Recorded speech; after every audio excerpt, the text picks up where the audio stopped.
Om Shri Matre Namaha. Today I am going to discuss about the philosophy of Socrates. Already we have come across so many philosophies, philosopher Radha Krishna, Aravinda Ghosh, Jiddu Krishnamurti, etc. These are our Indians. But why I chose the philosophy of Socrates means we should know the theme of Socrates, the life history of Socrates, what and all he faced hurdles, and how he came from bottom to top. These and all gives a kind of inspiration to us, especially for the forthcoming youth. Therefore, I took the topic of philosophy of Socrates today. Prayer. Yatra Yogeshwara Krishnaha Yatra Partho Dhanurdharaha Tatra Srir Vijayo Bhutihi Dhruvani Tirmatirmama. Socrates is one of the few individuals whom one could say has so shaped the cultural and intellectual development of the world that without him, history would be profoundly different. He is best known for his association with the Socratic method of question and answer, his claim that he was ignorant, and his claim that the unexamined life is not worth living for human beings. He was the inspiration for Plato, the Greek philosopher, the thinker widely held to be the founder of the Western philosophical traditions. Plato, in turn, served as the teacher of Aristotle. He is also ancient Greek philosopher, Aristotle. Unlike other philosophers of his time and ours, Socrates never wrote anything down but was committed to living simply and to interrogating the everyday views and popular opinions of those in his home city of Athens. At the age of 70, he was put to death at the hands of his fellow citizens on charges of impiety and corruption of the youth. His trial, along with the social and political context in which occurred, has warranted as much treatment from historians and classicists as his arguments and methods have from philosophers. This article gives an overview of Socrates, who he was, what he thought, and his purported method. It is both historical and philosophical.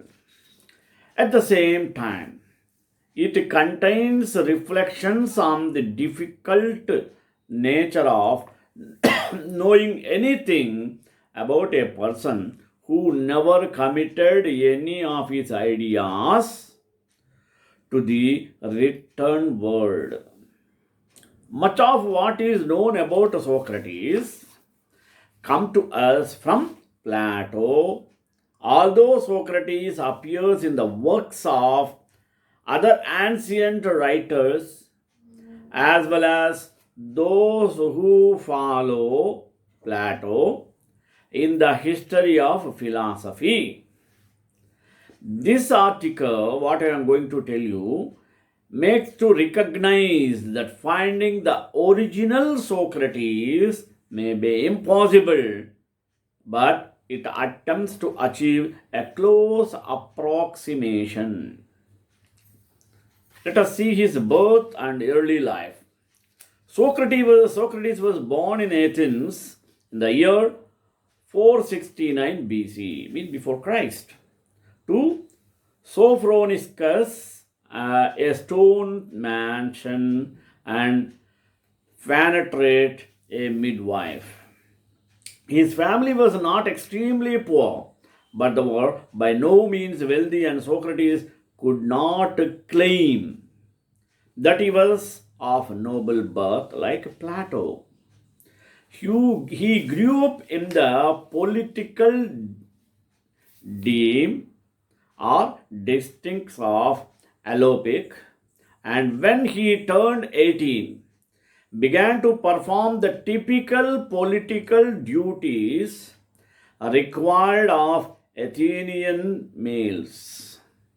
These included compulsory military service and membership in the assembly, the governing body responsible for determining military strategy and legislation. In a culture worshipped male beauty, Socrates had the misfortune of being born incredibly ugly. Many of our ancient sources attest to this rather awkward physical appearance, and Plato more than once makes reference to it. Socrates was had a snub nose which made him resemble a pig, and many sources depict him with a pot belly. Socrates did little to help his odd appearance, frequently wearing the same cloak and sandals throughout both the day and the evening. As a young man, Socrates was given an education appropriate for a person of his station. By middle of the 5th century BC, all Athenian males were taught to read and write. Sophroniscus, however, also took pains to give his son an advanced cultural education in poetry, music, and athletics. In both Plato and Xenophon, we find a Socrates that is well versed in poetry, music, and quite at home in the gymnasium. In accordance with Athenian custom, his father also taught him a trade. Though Socrates did not labor at it on a daily basis. Rather, he spent his days in the agora, the Athenian marketplace, asking questions of those who would speak with him.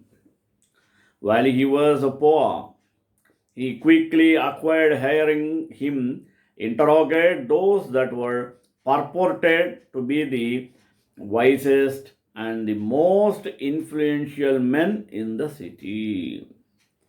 Socrates was married to Xanthippe, and according to some sources had a second wife also.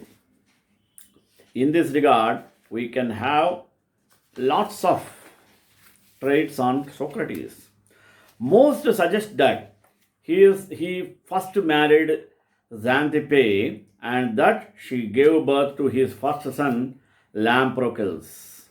He is alleged to have married his second wife Myrto without dowry, and she gave birth his other two sons Sophroniscus and Menexenus. Various accounts attribute Sophroniscus to Xanthippe, while others even suggest that Socrates was married to both women simultaneously because of shortage of males in Athens at that time. In accordance with Athenian custom, Socrates was open about his physical attraction to young men, though he always subordinated his physical desire for them to his desire that they improve the condition of their souls.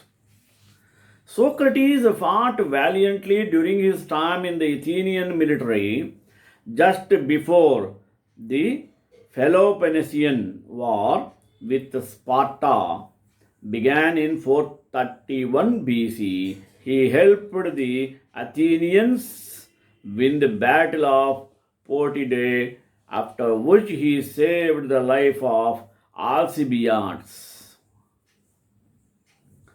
the famous Athenian general. That's why his name was Alcibiades.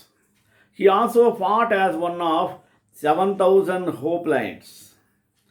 Aside 20,000 troops at the Battle of Delium and once more at the Battle of Amphipolis, both battles defeats for Athens.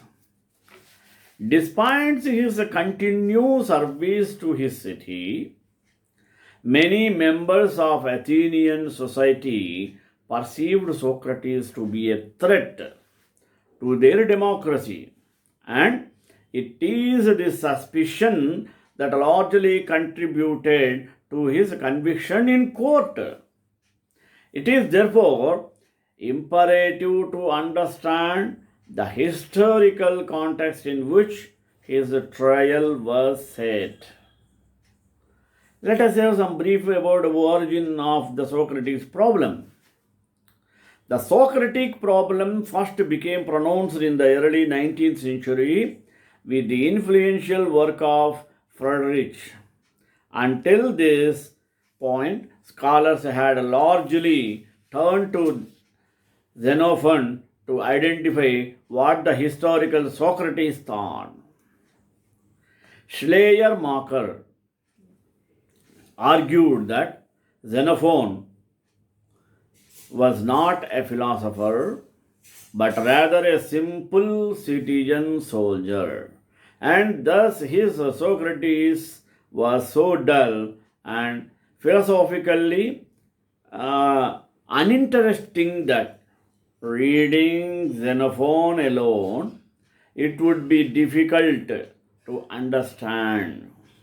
The reputation accorded Socrates by so many of his contemporaries and merely all the schools of philosophy that followed him. The better portrait of Socrates, Schleiermacher claimed, comes to us from Plato. Though many scholars have same jetty sound, discarded Xenophon as a legitimate sources of representing the philosophical views of the historical Socrates, they remain divided over the reliability of the other these sources. For one thing, Aristophanes was a comic playwright and therefore took considerable poetic license when scripting his characters. Aristotle, born 15 years after Socrates' death, hears about Socrates primarily from Plato. Plato himself wrote dialogues or philosophical dramas and thus cannot be understood to be presenting his readers with exact replicas or transcriptions of conversations that Socrates actually had. Furthermore, many scholars think that Plato's so-called middle and late dialogues do not present the views of the historical secrets. We therefore see the different nature of the Socrates problem because we don't seem to have any consistently reliable sources Finding the true Socrates or the original Socrates proves to be an impossible task. What we are left with instead is a composite picture assembled from various literary and philosophical components that give us that we might think about Socratic's themes or motives. Let us see Socratic themes in Plato's Apology. In this regard, we have to understand Socratic ignorance. Plato's Socrates moves next to explain the reason he has acquired the reputation he has and why so many citizens dislike him. The oracle at the Delphi told Socrates, friend Chairphone, no one is wiser than Socrates. Socrates explains that he was not aware of any wisdom he held and so set out to find someone who had wisdom in order to demonstrate that the oracle was mistaken. He first went to the politicians but found them lacking wisdom. He next visited the poets and found that though they spoke in beautiful verses, they did so through divine inspiration, not because they had wisdom of any kind. Finally, Socrates found that craftsmen had knowledge of their own craft, but that they subsequently believed themselves to know much more than they actually did. Socrates concluded that he was better off than his fellow citizens because while they thought they knew something and did not, he was aware of his own ignorance. The God who speaks through the oracle, he says, is truly wise, whereas human wisdom is worth little or nothing. This awareness of one's own absence of knowledge is what is known as Socratic ignorance, and it is arguably the thing for which Socrates is most famous. Socratic ignorance is sometimes called simple ignorance, to be distinguished from the double ignorance of the citizens with whom Socrates spoke. Simple ignorance is being aware of one's own ignorance, whereas a double ignorance is not being aware of one's own ignorance, whereas a double ignorance is not being aware of one's ignorance while thinking that one knows. In showing many influential figures in Athens that they did not know what they thought they did, Socrates came to be despised in many circles. It is worth nothing that Socrates does not claim here that he knows nothing. He claims that he is aware of his ignorance and that whatever it is that he does not know is worthless. Socrates has a number of strong convictions about what makes for an ethical life. So he cannot articulate precisely why the convictions are true. He believes, for example, that it is never just to harm anyone, whether friend or enemy, but he does not, at least in Book 1 of the Republic, offer a systematic account of the nature of justice that could demonstrate why this is true. Because of his insistence on repeated inquiry, Socrates has refined his convictions such that he can both hold particular views about justice while maintaining that he does not know the complete nature of justice. We can see this contrast quite clearly in Socrates. Cross examination of his accuser melts because he is charged with corruptions. The Socrates inquires after who it is that helps the youth. In the same way that he took a horse to a horse trainer to improve it. Socrates wants to know the person to whom we take a young person to educate him and condemns him. He has never bothered to reflect on such a matter, and therefore he is unaware of his ignorance about matters, and therefore is unaware of his inability of his own accusation. Whether or not Socrates or Plato, for the matter, actually thinks it is possible to achieve expertise in virtue is a subject on which scholars disagree. Let us get a question. How did Socrates do philosophy? Let us have answer through questioning method. As famous as the Socratic themes are, the Socratic method is equally famous. Socrates conducted his philosophical activity by the means of his question and an answer, and we typically associate with him a method called the element. At the same time, Plato's Socrates is called for himself a Minerva midwife who has no ideas of others and proceeds dialectically, defined either as acting questions, embracing the practice of collection of divinism, or proceeding from hypothesis to first principles. Let us have the Elenchus Socrates, the refuter.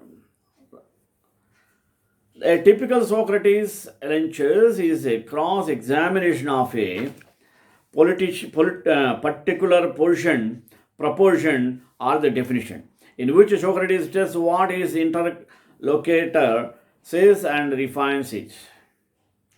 There is, however, great debt almost scholars regarding the most irrelevant debate amongst scholars regarding not only what's being refuted with evidence and not clenches prove anything. There are questions, in other words, about the theosophical elements and purpose of God. Socrates typically begins in elenchemi, elencus with the question, what is it? What is a pity? We have to wait. What is piety? He asks Euthyphro. Euthyphro appears to give 5 separate definitions of piety. Piety is a proceeding against whomever does inspired. The piety is what is loved in his betrayed of gods. Piety is what is loved by all the gods in the godly and pious part of the just, that he is concerned with the care of the sacrificing and praising. What Socrates is searching for here is defection. Other commentators argue that Socrates is searching for here is a defection. Other commentators argue that Socrates is searching for here is a different Other economical traders gave that he is searching. For here is a definition of piety, but seems a comprehensive account of the nature of piety.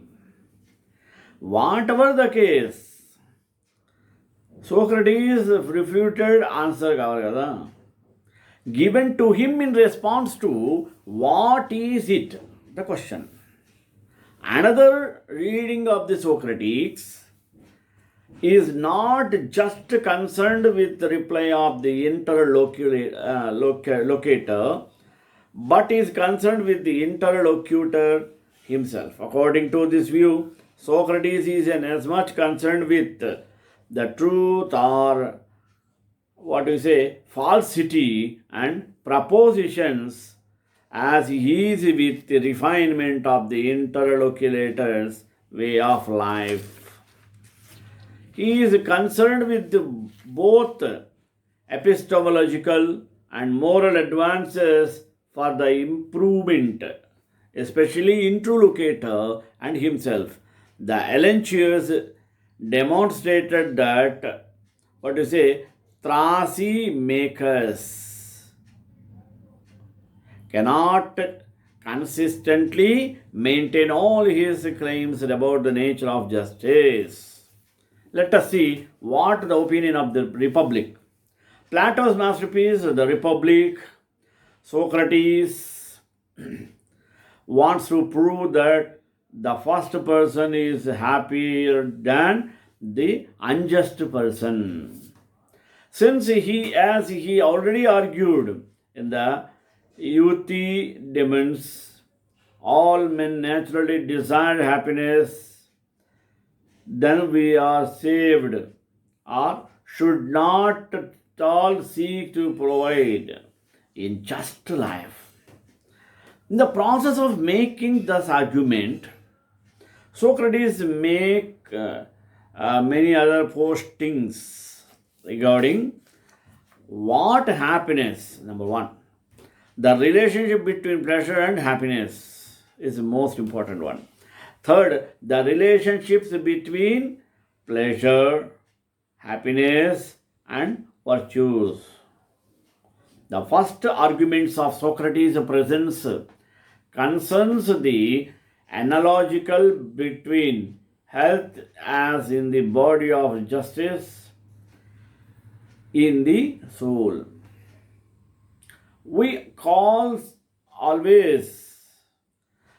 certainly prefer to be the healthy than unhealthy, but health is nothing but the harmony among different parts of the body, each carrying out of its proper function. Justice, it will turns out of it the very ill. Similar kind of harmony, but among the different parts of the soul. Here Socrates effectively redefines the conventional concept of happiness.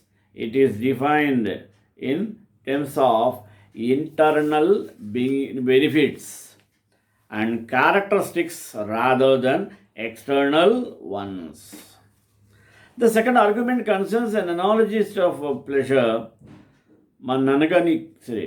Socrates wants to show that living a virtuous life brings greater pleasure than living an unvirtuous life. The point is already connected with the previous one insofar as one could agree that the physic harmony that results from the just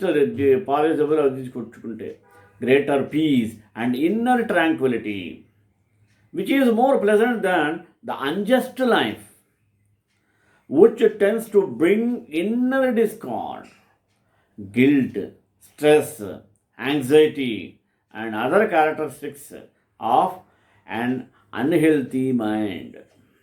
The third most powerful argument,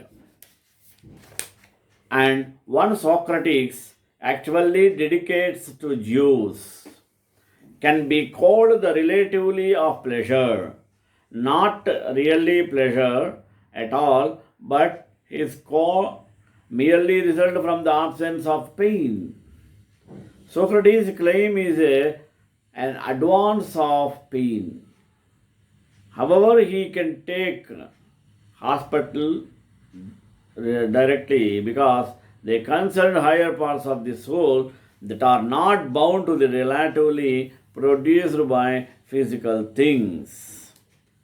A few hundred years later, Socrates being the philosopher, Epicurus would be repeated Socrates' argument and make a very interesting distinction between positive and negative pleasures. Positive pleasures depends on pain because it is nothing but the removal of pain.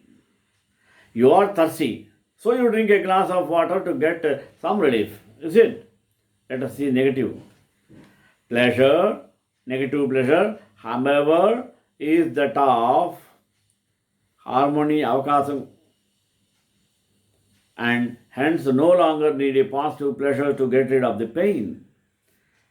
Epicurus conclude from this point that he is cured that of self-pleasure, which is basically the state of not experiencing any unfulfilled desires.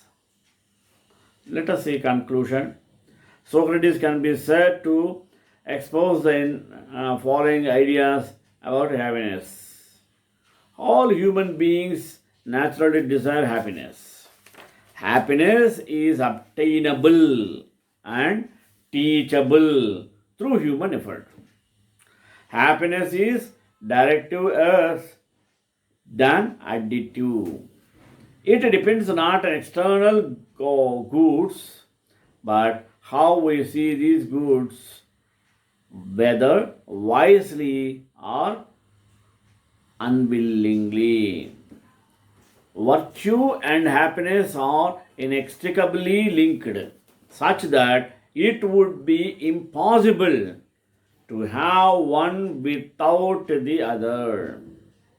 The pleasure that results from pursuing virtue and knowledge and are of suggestion of his higher quality